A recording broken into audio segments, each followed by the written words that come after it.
നമ്മുടെ വീടുകളെ ചുട്ടുപഴുക്കാനുള്ള main reason ഹ്യൂമിഡിറ്റിയാണ്. And കേരളത്തിലെ വീടുകൾ തണുക്കണമെങ്കിൽ എയർ ഫ്ലോ മസ്റ്റായിട്ട് വേണം. വെറും ജനൽ വെച്ചുകൊണ്ട് മാത്രം എയർ ഫ്ലോ ഉണ്ടാവില്ല, അതിന് പ്രോപ്പർ വെന്റിലേഷൻ ഡിസൈൻ തന്നെ ചെയ്യണം. അപ്പൊ ഈ വെന്റിലേഷൻ ഡിസൈൻ എങ്ങനെ ചെയ്യണം എന്നല്ലേ, വാ പറഞ്ഞുതരാം. എല്ലാവരും ഇങ്ങോട്ട് നോക്കിൻ. ഇറ്റ്സ് മീ അവിനാഷ്, യോ ഫ്രണ്ട്ലി നെയ്ബർഹുഡ് ആർക്കിടെക്ട്. അപ്പൊ നമ്മൾ ഇന്ന് ഡിസ്കസ് ചെയ്യാൻ പോകുന്നത് വീട്ടിലെ വെന്റിലേഷൻ എങ്ങനെയാണ് പ്രോപ്പർ ആയിട്ട് ഡിസൈൻ ചെയ്യേണ്ടത് എന്നുള്ളതാണ്. അപ്പൊ റൂമിന്റെ ഉള്ളിൽ പ്രോപ്പർ എയർ ഫ്ലോ വേണമെന്നുണ്ടെങ്കിൽ നമ്മൾ ആദ്യം സെറ്റ് ആക്കേണ്ട പരിപാടിയാണ് ക്രോസ് വെന്റിലേഷൻ. കാറ്റ് വരുന്ന വഴി വലിയ വിൻഡോസ് കൊടുത്തല്ല വീട്ടിന്റെ ഉള്ളിൽ നല്ല എയർ ഫ്ലോ ഉണ്ടാക്കുക.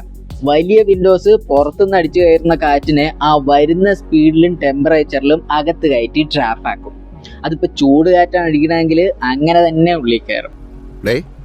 അതിനകത്തൊരു ആക്കലുണ്ടല്ലോ. അപ്പൊ നമുക്ക് വേണ്ട പോലെ എയർ ഫ്ലോ സെറ്റ് ആവണമെന്നുണ്ടെങ്കിൽ ചെയ്യേണ്ട പരിപാടി എന്താണെന്ന് വെച്ചാല്, കാറ്റ് വരുന്ന വഴിക്ക് എത്ര താഴ്ത്താൻ പറ്റുമോ അത്ര താഴ്ത്തി ചെറിയ വിൻഡോസ് കൊടുക്കണം.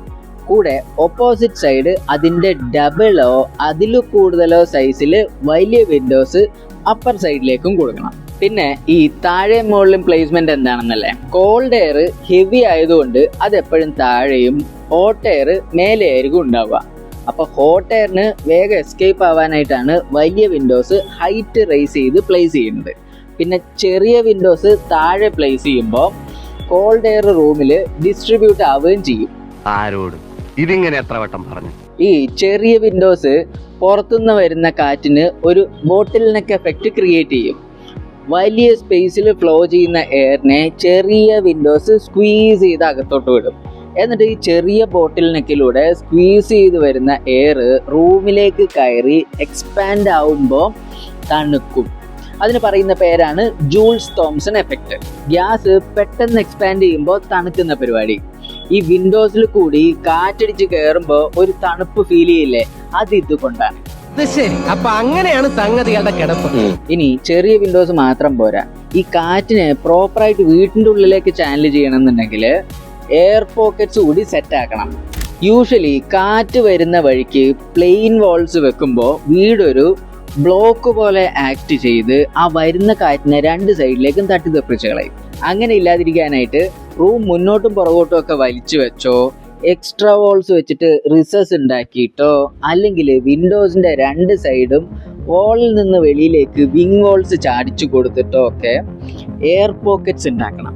സോ ദാറ്റ് എയർ പ്രോപ്പറായി വിൻഡോസിലേക്ക് ചാനൽ ചെയ്തെടുക്കാൻ പറ്റണം. ഈ ഫണൽ വെച്ച് നമ്മൾ കുപ്പിയിലേക്ക് വെള്ളം ഒഴിക്കില്ലേ, അതുപോലെ. ഭയങ്കരം തന്നെ. ഇനി അതും പോരാ, നമുക്ക് പിന്നെ വിൻഡോസ് തുറന്നിടുന്ന നല്ല ശീലമില്ലാത്തതുകൊണ്ട് ബ്രിക്ക് ജാലിയോ ടെറാക്കോട്ട ജാലിയോ അല്ലെങ്കിൽ വിൻഡോസിൽ ലൂവേഴ്സോ ഒക്കെ കൊടുക്കുന്നതാണ് നല്ലത്. സോ ദാറ്റ് വിൻഡോ അടച്ചു കഴിഞ്ഞാലും ഫുൾ ടൈം എയർ ഫ്ലോ ഉണ്ടാവും. പിന്നെ അവിടെയും നേരത്തെ പറഞ്ഞ സെയിം ഐഡിയ യൂസ് ചെയ്യണം. കാറ്റ് വരുന്ന വഴിക്ക് താഴെയും പോകുന്ന വഴിക്ക് മേലെയും. ഇനി ക്രോസ് വെന്റിലേഷൻ കൊണ്ട് മാത്രം കാര്യം നടക്കില്ല.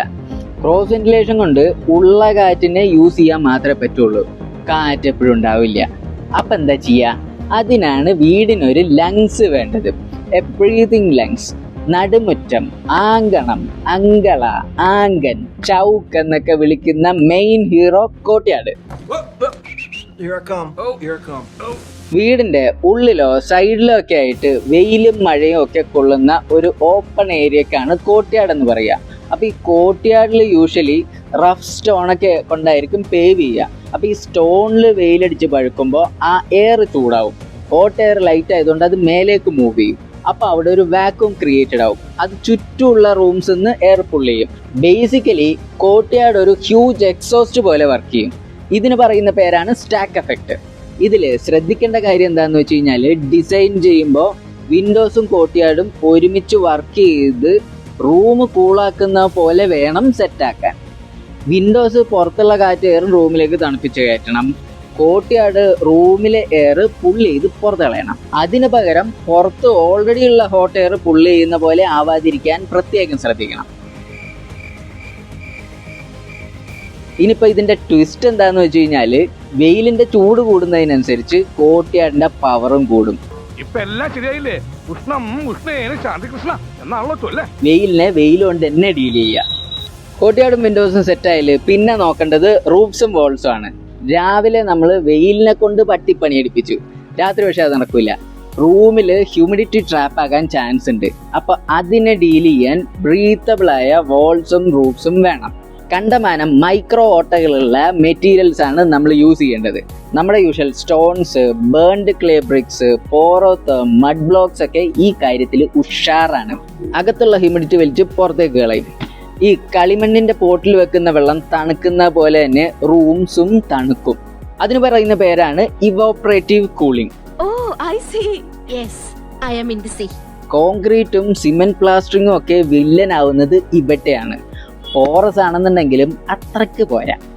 ഇനി വെന്റിലേഷൻ ഇത്രയും പെർഫെക്റ്റ് ആയാൽ ചൂട് കുറയുക മാത്രമല്ല ചെയ്യുക. നല്ല മഴയുള്ളപ്പോൾ റൂമിൻ്റെ അകത്ത് ഹ്യൂമിഡിറ്റി കൂടിയിട്ട് ഈ തണുത്ത വെള്ളമുള്ള കുപ്പിയുടെ പുറത്ത് വെള്ളം കണ്ടൻസ് ആവില്ലേ, അതുപോലെ വാൾസിലും സീലിങ്സിലും ഒക്കെ മോയ്സ്ചർ കണ്ടൻസ് ആയിട്ട് ഫുൾ ടൈം നനഞ്ഞിരിക്കാനുള്ള ചാൻസ് ഉണ്ട്. കണ്ടാൽ നമ്മൾ വിചാരിക്കും ലീക്കോ ചോർച്ചയൊക്കെ ആണെന്ന്. വെന്റിലേഷൻ പ്രോപ്പർ ആണെന്നുണ്ടെങ്കിൽ ഹ്യൂമിഡിറ്റി അകത്ത് ട്രാപ്പ് ആവില്ല, ഈ പറഞ്ഞ പരിപാടി ഉണ്ടാവുകയില്ല. എന്താല്ലേ? അപ്പോൾ പറഞ്ഞു വന്നത് ഇതാണ്, വീടിൻ്റെ മൊഞ്ചു കൂട്ടാൻ വെച്ച സാധനങ്ങളല്ല കോട്ടിയാടും വിൻഡോസും ഒക്കെ. അതിലൊക്കെ കുറച്ച് കാര്യമുണ്ട്. ഏത്? അത്. അപ്പോൾ വെന്റിലേഷൻ എങ്ങനെ കറക്റ്റായി സെറ്റ് ആക്കുമെന്നാണ് ഈ വീഡിയോയിൽ പറഞ്ഞത്. ഈ വീഡിയോ ഇഷ്ടമായെങ്കിൽ ലൈക്ക് ചെയ്യും, ഷെയർ ചെയ്യും, സബ്സ്ക്രൈബ് ചെയ്യും. നിങ്ങളുടെ കമൻസ് കമൻറ്റ് ബോക്സിലിട്ട് പഠിപ്പിക്കുകയും നമുക്കിത് വെടിയും പുകയൊക്കെ ആയിട്ട് മുന്നോട്ട് കൊണ്ടുപോകാന്നേ. ഇനി വെയിലിനെ വാൾസിൽ വീഴാതെ എങ്ങനെ സൺഷെയ്ഡ് വെച്ച് പ്രൊട്ടക്ട് ചെയ്യാമെന്ന് അടുത്ത വീഡിയോയിൽ പറഞ്ഞുതരാം. അപ്പോൾ ഓക്കെ, ബൈ. തൽക്കാലം ഇത്രയും മതി. വരട്ടെ.